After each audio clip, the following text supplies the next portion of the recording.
From Sandy Point Primary, the group, I will start to share what they have put together for their shift system.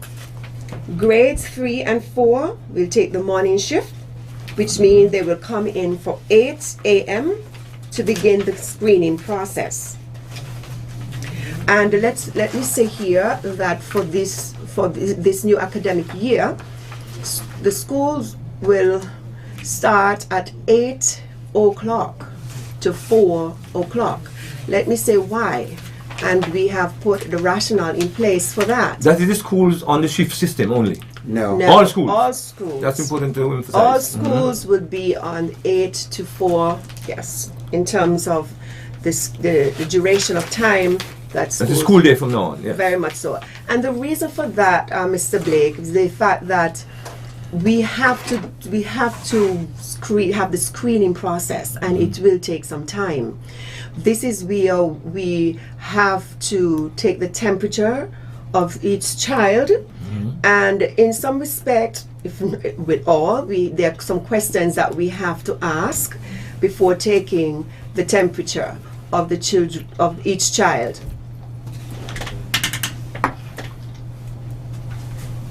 Yeah, Yes. Carry on. Right.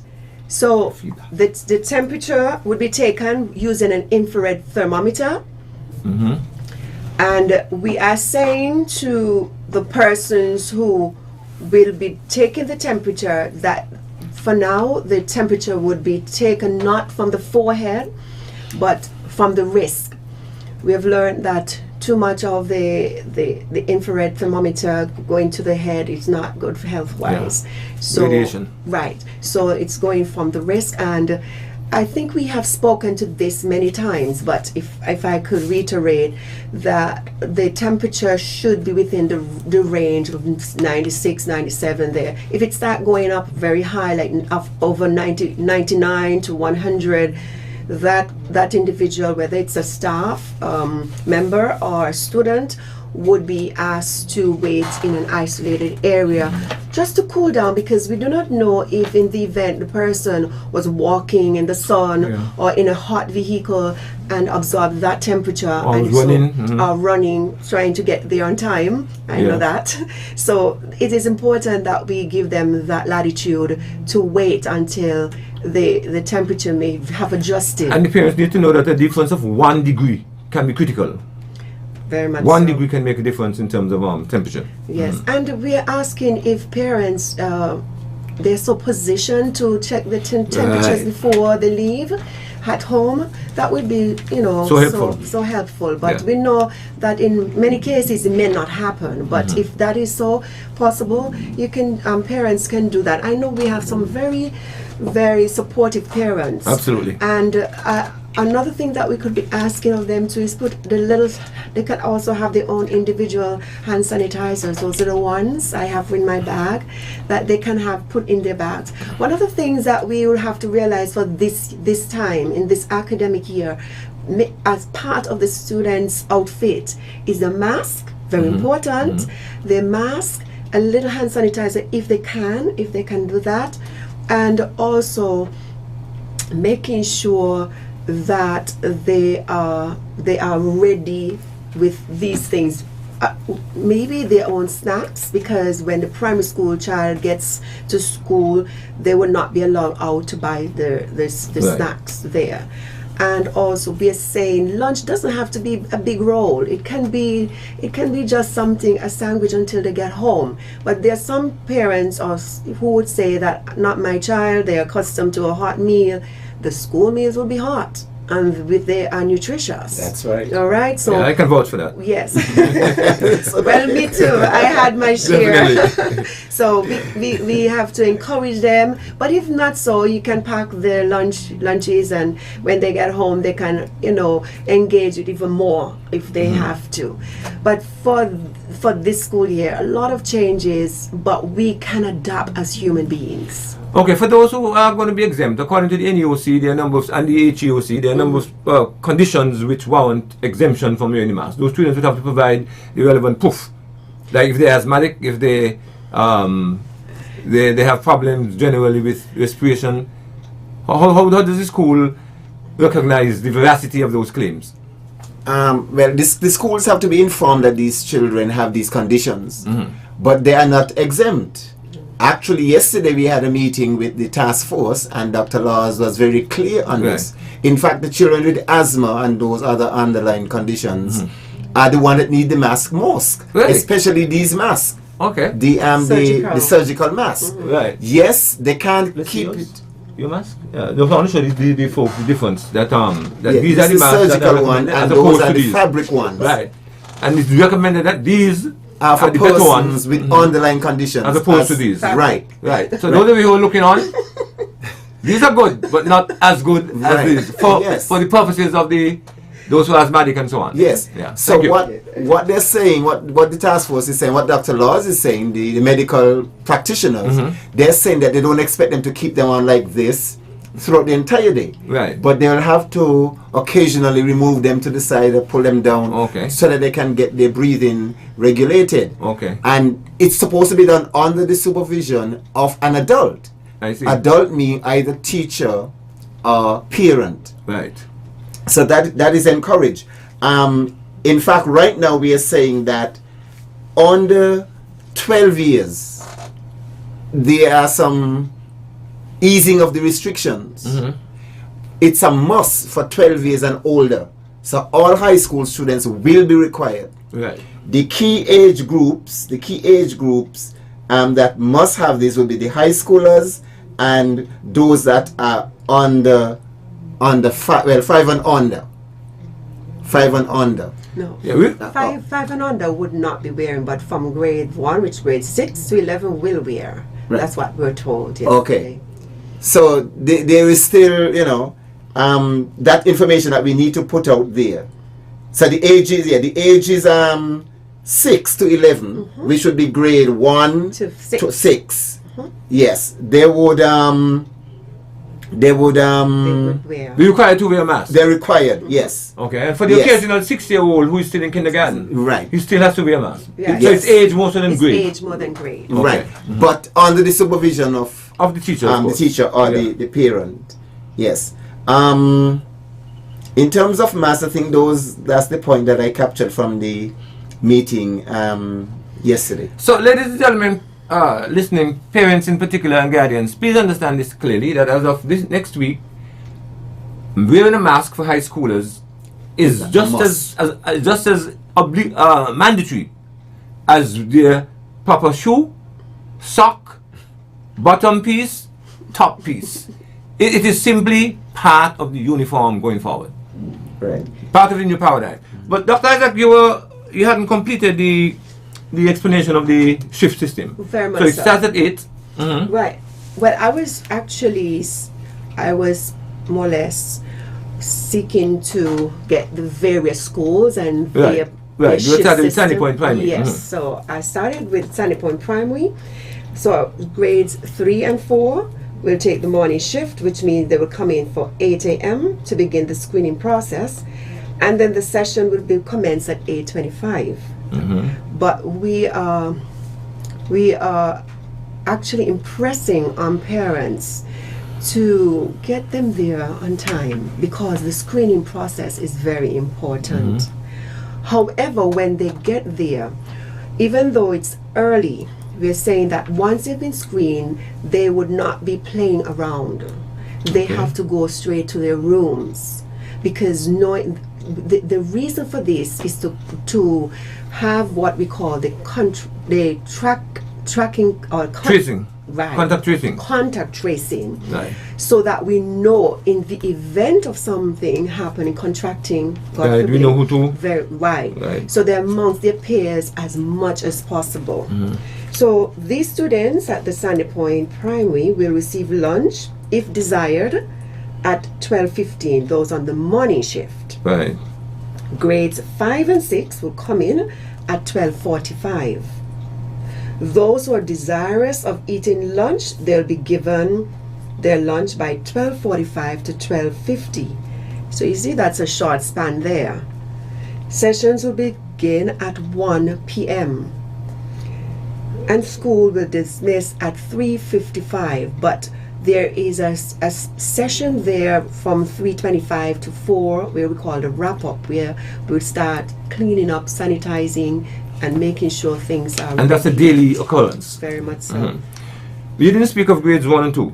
Okay. Well, kindergarten grade 1 and 2. Kindergarten grade 1 and 2. Kindergarten grades 1 and 2 all day for all our schools. The day, every day, all day. All day, yeah. From 8 to 4. Yes. More or less. Right. Okay. Is there a rationale for that? Well, these are the ones who are the youngest. They need the more attention, more supervision. Parents will be gone to work. And so we are saying that these need to be at the school full time so that they can get the teaching and that they could be cared for, supervised. Okay. Now, just quickly, and you don't have to spend a lot of time on this, but in the event that a kindergarten child has an older brother in grade 4 who is supposed to leave at 12:15, but the kindergarten child stays on until 4 o'clock. That child, the older child who is in grade 4, what does he do? He'll have to go home and then come back. Go in and the come again. afternoon, Okay, right. Just to make that clear. Yeah. And at the same time, when they go home, they have packets of learning material to work on. Okay. So they're not going home to relax. chase mongoose or chase monkeys. They have work to do. Work to do. And for those who were given devices, because we actually definitely gave did give over quite a few. 1,200 of them. And Congratulations, that's a good, very very good much, move. thank you. And those who have access to the internet in their homes, those two will have work that teachers will be preparing. We have trained our teachers. I would say all. If all were not trained, then most of them, because we have been imploring on our teachers to get the training via MST Microsoft Team. Yes. This is our standardized learning platform, online learning platform for the Ministry of Education in the Federation. Okay, Mr. Hans, listen, we know how fast we have for time. No, you only spoke of Sandy Point Primary. Right. Does that obtain to any other school? What you just described? Well, or just peculiar That's to just Sandy Point? peculiar to Sandy Point. Wow, we're not going to have time to go through all the schools. I know. I was telling Chief PS the same thing.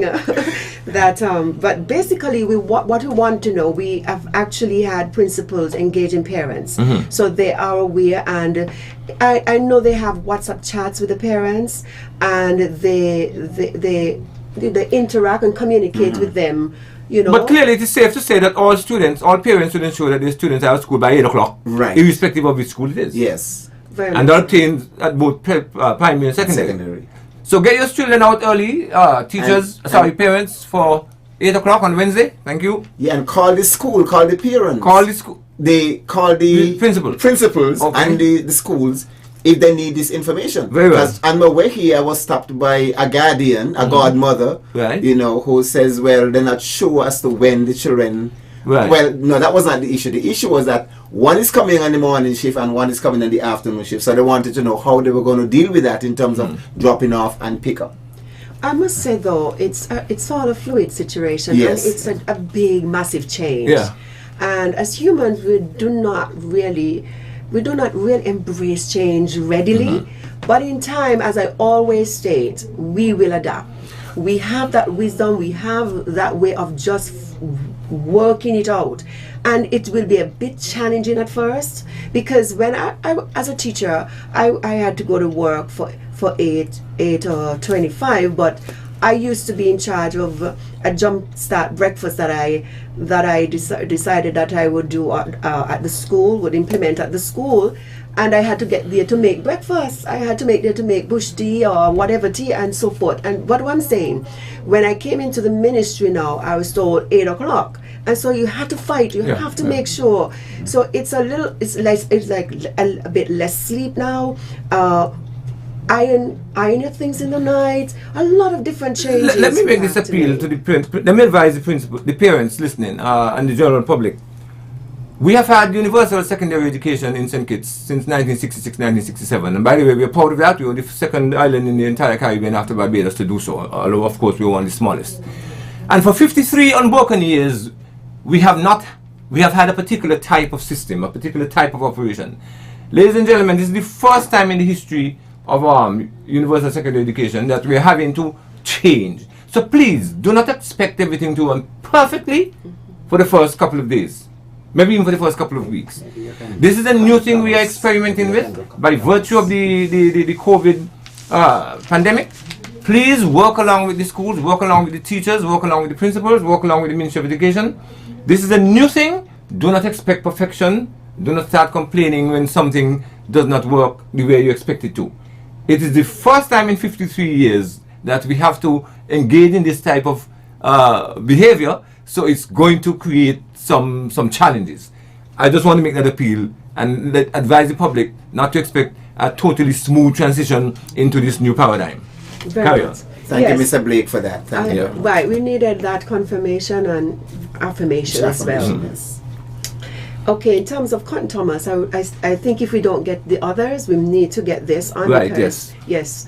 The infant department, it's really what we call early stimulation, autism, visually impaired, along with, the parents would know, skills class will be at school all day. Okay. That is from 8 to, this, for the Cotton Thomas is 8:30 to 2:30 p.m. Right. They have always had a shorter day anyway. Yes, they do. They do. And they will not wear face masks, these little ones. Right. Okay. All other classes will be on a morning and afternoon shift. All students on the shift system, the older students, will be required to wear a face mask while on the school compound or school grounds. The class ones, which is called, they call it pre-readiness 1, readiness 1, pre-vocational 1, and vocational 1, will come to school from 8:30 to 11:45. That's their morning shift. Okay. The class 2 with pre-readiness 2, readiness 2, pre-vocational 2, and vocational 2 will come to school from 12:15 to 3:30 p.m.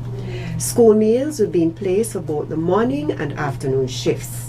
The school bus will pick up students for the morning at the regular time. For the afternoon shift, the bus will start to pick up students at 11 a.m. That's important, parents. I hope you get that clear.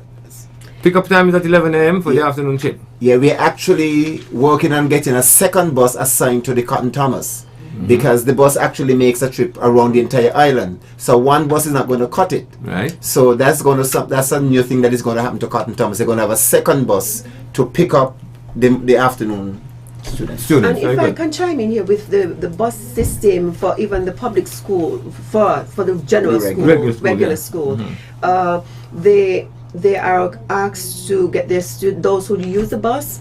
Students should be at the pickup point for bus stop 7:15 in the morning to start the first trip. Right, the first trip. So we are asking and imploring our parents to really work with us with this, but we have conductors on the buses that would make sure that the children's hands, they're sanitized. We'll be given bus drivers extra surgical masks. We have collected those already to give to them, and their temperatures would be checked. We have assigned that the back seats of the buses would be left vacant in the event one child is not well. Right, can be isolated, quote unquote, in that area.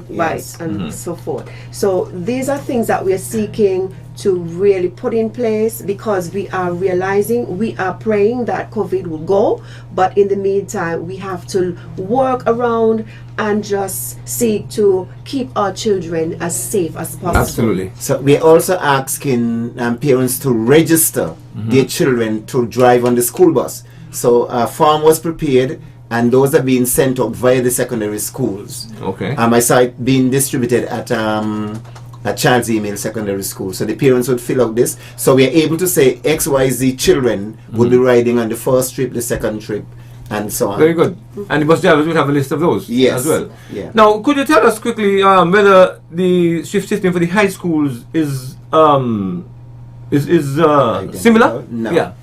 No, actually, because of the time that we have, they have to work on their shift system within their context and their timetabling as well. I see. Right, they have to, so they work differently. What we don't want persons to do is to compare. For example, don't compare Bastia High and Washi. Bastia High has a different a different setup altogether. They are not in the same compound, so they may have to have a different sort of way that they do their shift system. And the principal was saying that persons were already calling and fussing about how they are going about their system compared to Washington Archibald High or other schools. But they're different until they get the state-of-the-art building. For right now, they are different locations, and as a result, their shift system would be according to their context. And we have to work with them, work with the principal, because it is an arduous task. It's not easy, but we are doing our best to make sure that we provide the children with the necessary education. So we're asking parents, please focus on the school which your child attends. That's right. That's what's critical here. It doesn't matter what obtains here or there or elsewhere. Focus and concentrate and abide by what obtains at the school in which your child is inscribed. In other words, if your daughter goes to Versailles High, forget about Sandy Point. If your son goes to Keon High, forget about Bastia High. It's what happens at your child's school that's important. I mean, do we really have to labor that point? So please, the shift is the comparisons will not help us in any way. You ready to accept? Yes. Okay, the lines are open, 465-2555. Call us if you wish, and let's see clarification. Yeah. I'm going to insist that you keep your questions or comments brief, because as you know, we don't have all day. So the lines are open, call us, and the experts here, the leaders in the education system are here. They'll be glad to entertain you. I want to take a minute Sure. to really give a shout out to Miss Blanchett and her staff at the Cotton Thomas. Miss Blanchett really advocates for the students at Cotton Thomas. She worked with me at Sandy Point High School, and I know she's very passionate about children, and she can advocate, and she does advocate. So I want to give a shout out to Miss Blanchett. Yeah, Mr. Hodge, sorry. Mr. Hodge, Mrs. Dr. Isaac. You want to talk about the private schools for a minute? Okay, the private school, we have engaged them, and they are seeking to work with us even more collaboratively this year than ever.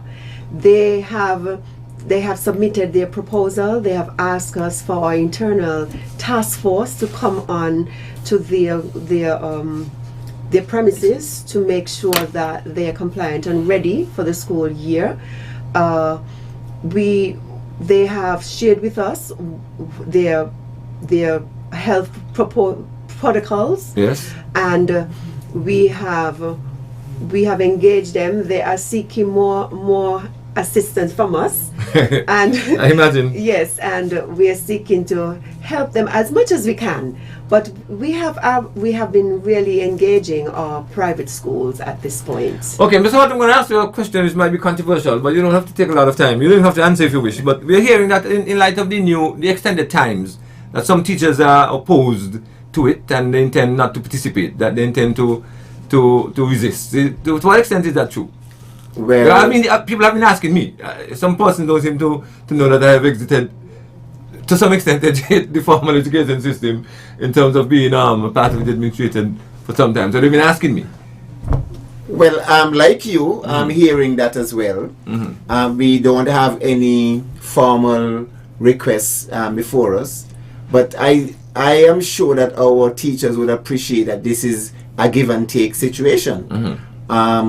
Teachers are civil servants, they're public servants. We work from 8 to 4. Some of us, of course, even longer than that. Definitely. Our children have been severely impacted by the COVID. They have lost a significant amount of instructional time and contact time. You spoke at that at the beginning. Yes.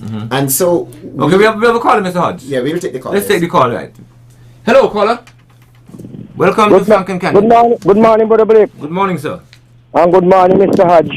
And Dr. Isaac. And your team. Yes, sir. Good morning. You are making a wonderful effort in spite of the COVID to get back the children into school. I want to commend you all for that. And bringing all the protocols to the parents and the teachers. That is so good. Now, I work at the Cotton Thomas School at night too. And up to yesterday afternoon I was there. And they had a meet with the parents them and the Tasha. And I want to commend Miss Blanchett. Oh my God. She wasn't thing. She was lecturing. I tell you. That woman put down a piece of lecturing to the parents yesterday and telling them the protocol and what to do and when to come look for the children them and whatsoever. Some of them even get upset. But because you know some human being, and I want to commend her because I believe that she really cares about the student them, she really cares about the school and she cares about the job. And I do not think she put it just money alone. She's a woman out there put she efforts out for the children them. Okay, and 60 seconds more. You are wonderful. God bless. Okay, thank you. All right, so kudos to Mrs. Blanchett at Cotton Towns. Carry on, Mr. Hodge. Yes, so I was saying that our children have been severely impacted. Dr. Isaac alluded to that at the start. And so our teachers, they have consciences, they have hearts that they would want to put this extra time in to make up for the lost time. Instruction doesn't really get started until around 8:30 and so on, but the protocol piece is very important, and so we have to get that in. Now, some teachers will recognize that they have not engaged students since March. Some teachers have recognized that. Some of them have gone all out to ensure that learning continued. And as I listened to a teacher from Charles E. Mills, Miss Wilson, Charles, I was really pleased and happy to listen to how she was able to continue engaging her children. Calling parents to make sure that children log on, get online for their lesson, putting money on children's phone whose phones didn't have money in it so that they could participate. So there are those teachers out there who go the extra mile, So teachers have to understand that this is a public emergency, so to speak. They have to give and take, It's not going to be forever.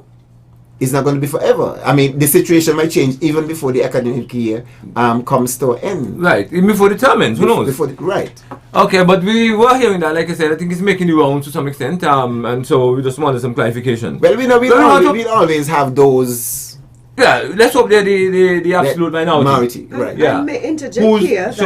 That they're in some the territories in the region, OECS, that they're going to school even earlier. They are actually going to school for 7:30, and they are realizing that this has to happen because the children have been disadvantaged so much. Right. Yeah, but Mr. Hodge, I've argued before. One of our problems, quote unquote, in this case, is that we have delivered education too freely over the years since 1966, 1967, because it's the only island in the Caribbean. I've always said where everything is offered free uniforms, free bus ride, free tuition, free furniture. And we take that for granted because I was in Haiti where I saw students walking with a piece of cardboard and an old piece of galvanized to sit on. Yeah. We offer free textbooks. We offer free exams. We pay for their exams and so on. We offer free lunches. And if I may say, even right in our federation across the borders in Nevis, the situation is different. Persons in Nevis are expected to contribute to the school meals that are prepared on site, to their book system and everything. They make a contribution. The system is different just across the border in Nevis. There's so many islands in the Caribbean where there's no such thing as a school bus. Of course. There's no such thing as a school bus. You have to find your own private transportation. Let's take this caller. Hello, caller. Good morning, Mr. Blake. How are you? We're fine, thank you. And good morning to your panelists, especially Mr. Hodge, who I know very well. Thank you. And I know Mr. Hodge is a very dedicated person. Definitely. What I want to say is that we take a lot of things for granted in the Federation, because when we look at other countries, especially, for example, Trinidad, from my understanding, they're not going to be having any more school for the rest of the year. So we have to take into consideration, we are blessed, we are fortunate, and I just pray and hope that the teachers, the parents, everybody just cooperate, because at the end of the day, we are in a good position that we are able to at least open the school. Give it a try. Do not come up with a lot of negativity. Let it work. And as the COVID-19, nobody have any control over the COVID-19. We just have to make the adjustment and realize that we are in a better position, better than many, and just go forward, putting our best foot forward. We just need teamwork. Parents need to work with the teachers and the ministry. And once we do that, we're definitely going to get it work. So I just want to wish all the persons involved all the best come Monday, and I just pray and hope that everything goes well. Because at the end of the day, the Federation, that's the place we love, and we just have to do what we have to do. Thank you, gentlemen. Yeah, thanks. Thank you. Mr. Hodge, I've been to a school in Trinidad with about 900 students. Wow. The staff is 33 students. Ooh. 33. 900 students, a staff of 33. The closest we have in St. Kitts to 900 students would be Washi. Yeah. And there are over 70 teachers. Right. When I was at Sandipon High, my role was 850. When I left there, it was 850, and the staff was 65 plus. Okay. So I mean, I'm looking at the teacher-student the ratio. ratio, How yeah. lucky we are in St. Kitts. Absolutely. Could you imagine, Mr. Hart, if you were to recommend to the minister, to cabinet, hey, we have too many teachers at Washi. Let's do like Trinidad. Let's have just 35 teachers at Washi. I mean, it would be hell on earth. Yes. So we really need to recognize that we are in a fortunate position. So, come Wednesday then, when all students have to turn out to school on Wednesday. Yes. Well, on St. Kitts. On St. Kitts. On St. Kitts, St. yes. Kitts, of course. Yeah. Nevis, I think they're coming out on the Monday. They're doing a phased. Yeah, Right. but I understand Nevis has jurisdiction over its own education Right. system, Right, right? right. But here Right. in St. Kitts, all students have to turn out on Monday. But Sorry, on Wednesday. Wednesday for 8 o'clock. Tired Those who are on the morning shift, on the morning shift. and then the kindergarten grade 1 and 2. Right. But those who Okay. in schools where we have all the students, the full population, they will come out on Wednesday all Yes. Okay. for those. Alright, now in terms of the process of instruction is expected, we don't expect to lose any quality in terms of the delivery of education. We expect the teachers to still be as efficient, Prepared, as yes. proficient, as prepared, as dedicated and as organized. Yes. We don't expect there to be a lessening in the quality of education that we deliver in our formal education system. Absolutely not. Right. So that it is very important and incumbent upon the teachers now. And you know, Mr. Hart, from all the research we would have done in education, that the teacher is the sociometric star in the education enterprise. Yes. If you don't have good teachers, Yes. you're not going to have a good education process, irrespective of all the facilities and all the amenities that the school is endowed with. So when we have the state-of-the-art Basté High School, if we don't have quality teachers, it would be a white elephant. It would be a waste of time. Yes. So teachers, we are expecting you to rise to the occasion. We are expecting you to deliver, to go at times above and beyond. And by the way, there's a God in heaven who looks at us as we engage in our activities and our behavior. And if he sees that we are doing more than is normally required, the blessings will be uncountable. I mean, you ask the preacher here to tell you that you won't be able to count your blessings one by one. You'll have to count them by the hundreds. Okay, We got the timetable. sure. Yeah. Just want to share like the new structure, especially for the regular school day within the primary school. For example, you have arrival and health screening, registration in the AM and PM, devotions, just a smaller assembly, class assembly, the break again for AM and PM. Then you have the lunch. We have 7 minutes session of instruction. Okay. Then 5 minutes transition between sessions can be used for the hand sanitizing, washroom, and so forth. Then we have the cleanup and sanitization of teaching and learning spaces. That's Okay. a basic structure in the primary setting, as much as possible. One of the things that we are stressing, and we would like parents to enforce it, is that we're encouraging students to stick with their class, their group. Even when there is break, you stay with your class or your group. Because in event that there is an outbreak, the traceable contact tracing is something that we have to have a handle on. So, Definitely. That's so absolutely critical. yes. Otherwise, that does will overwhelm us. But I think we have another caller. Let's take him or her. Yes. Good morning, Mr. Blake, Good morning, sir. and Mr. Hodge, and the Queen Lady there of Very well. Education. Now, I just called to commend you all, and those teachers who are willing to sacrifice couple minutes on their clock to make sure that the children get the education and they are all right. Those who out there, that little small element who talking about they're going to strike and all this kind of thing because they want them to work from 8 to 8:30 or whatever it is. Consider what would be if it was a hurricane. If it was a hurricane and the whole place mash up, nobody could go out and work to get nothing to eat. and somebody come and say, listen, I have a job out here that could last for a month. The money is not big. How many of them who want to strike would refuse that? Suppose the government say, look, I'm going to give you all double salary in November, but those who ain't work the full 8 hours, you will get paid according to what you work. How would they like it? So I want to commend you all for making a sacrifice, taking your elbow and make foot to see that the children walk the whole journey. Thanks very much for listening. Okay, Thank you much. Yeah. All right. Yeah. Yeah. You- I mean, I appreciate that support from the caller. And teachers, you know, they get their little benefits. Sometimes we have teachers who apply to go overseas and conferences, workshops and so on their own accord, or their churches, their community groups, and they get leave with pay. Definitely. Teachers get time off from work to do their little business, because we know that the business sector closes down when teachers are out, and so they have to get time off from work to go to do their little business, and they get the permission from their principals, you know, to come into Bastille. Of course, we see them into Bastille doing their business, and so it's a give and take. Absolutely. Everything is a give and take. Right. You know, and it's really unfortunate that we have, if it only applies to one person, that's too many, who just wants to take. You know, these people are not interested in any giving. It's just gimme. And so we really would wish that we had a system in place, but I don't know if that's ever possible, where the persons who we select to be teachers are those who are really committed to remaining in teaching, not only for 2-3 years until something greener appears, but who have it as a vocation, who see it as their lifelong calling.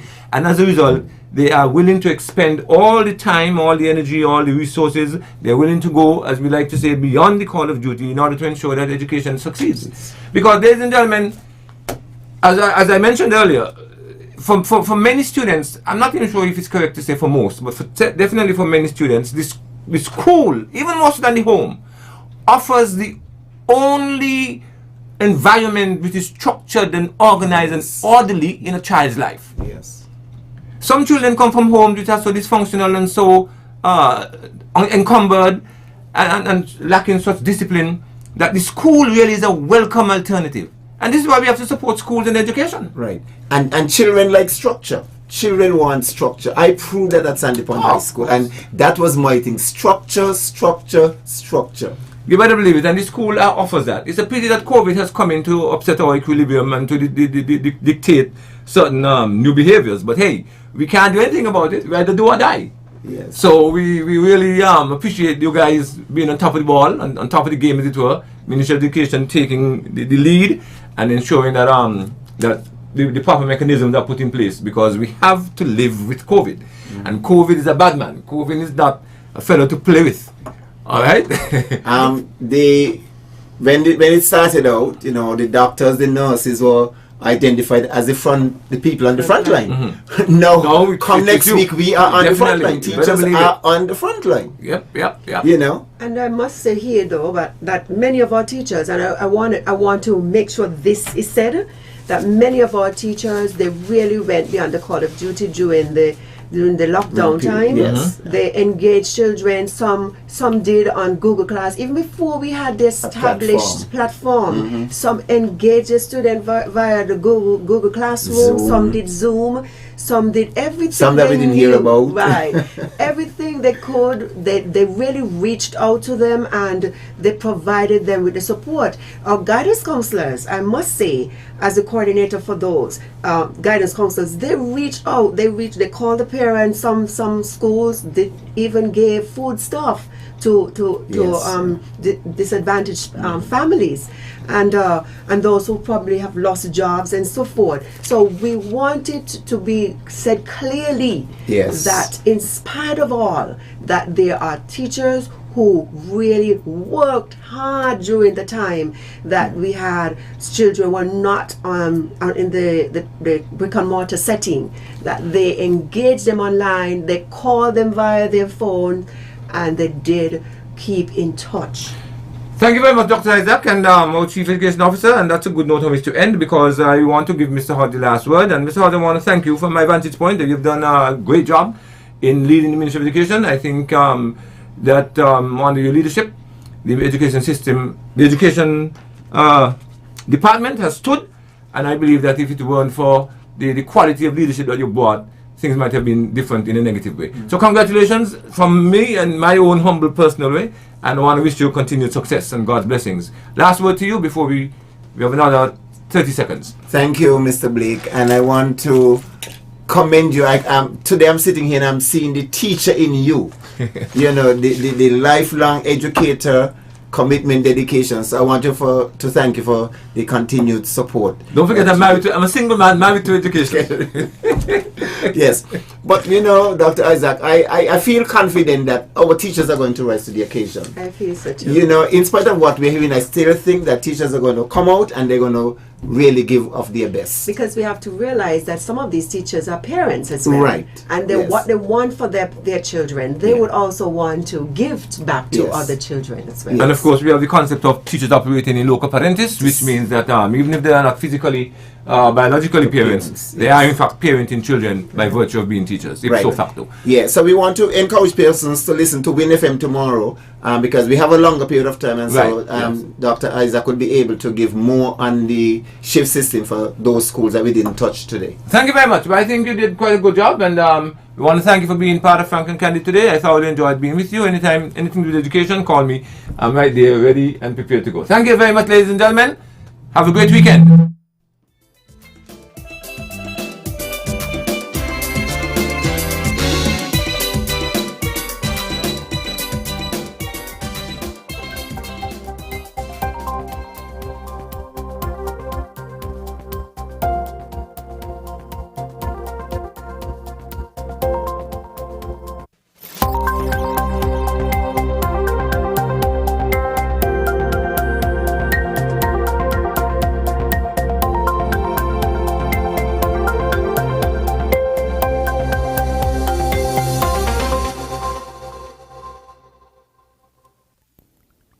These are this afternoon's top stories. Captured smugglers test negative for COVID-19.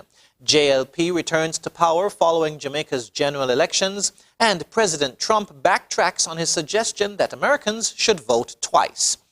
Hello and welcome to the ZIZ Midday Newscast. Today's Friday, the 4th of September, 2020. I'm Jason Davis. Nationally, the 3 men who were remanded to Her Majesty's prison for their involvement in a smuggling operation have all tested negative for COVID-19. The men received their second test, which was carried out by officials from the Ministry of Health on Friday, August 28. This date marked the end of the 14-day period following their illegal entry into the Federation. However, they are set to remain in a designated area